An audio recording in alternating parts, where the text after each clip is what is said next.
Canım, soğuluyum, ana dilim. Sen cana bin yeni gelin. Pek utancak hem donaklı hem ak yüzünde doğaklı. Telli pelik cümlelerin, hem pek derin sohbetlerin. Mercan gibi söyleyişin, akıllılarla var işin. O lafların ince, nazlı, kimer kere takazalı. Taze eserler hem de pak, hem sıvazlarlar pek yalpak.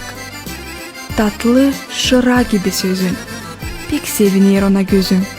Temiz, kıvrak giyimlerin, halka datlı o sözlerin.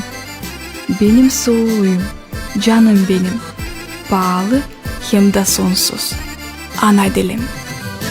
Anlaşmakta ilerden, vereli dedelerden, sözünü ilerletme, kalınmış o köklerden. Küçükten ta öğreniriz biz ana dilimizi, lafları güzel söyleriz, açıklar onlar bizi. Küçükten ta öğreniriz biz ana dilimizi, lafları güzel söyleriz, açıklar onlar bizi.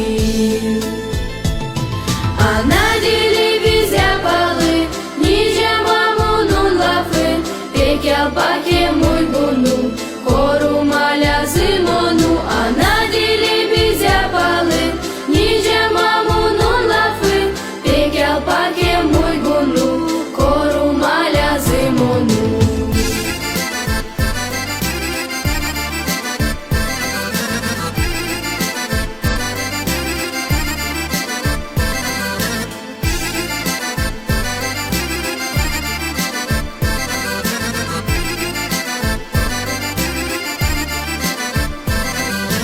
Çok zorluk sen geçirdin sevgili ana dili.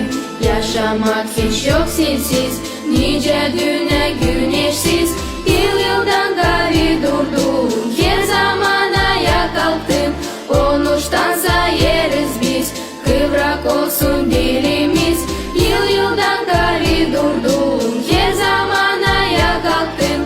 Konuştansa yeriz biz, kıvrak olsun dilimiz.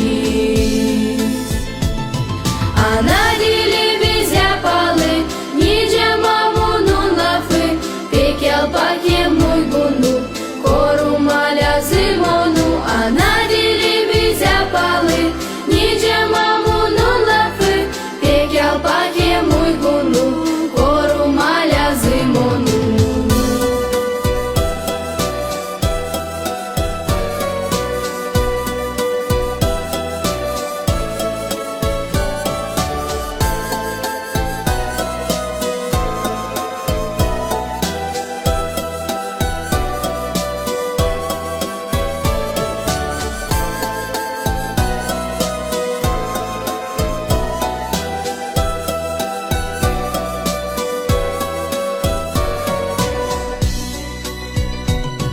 Ana dili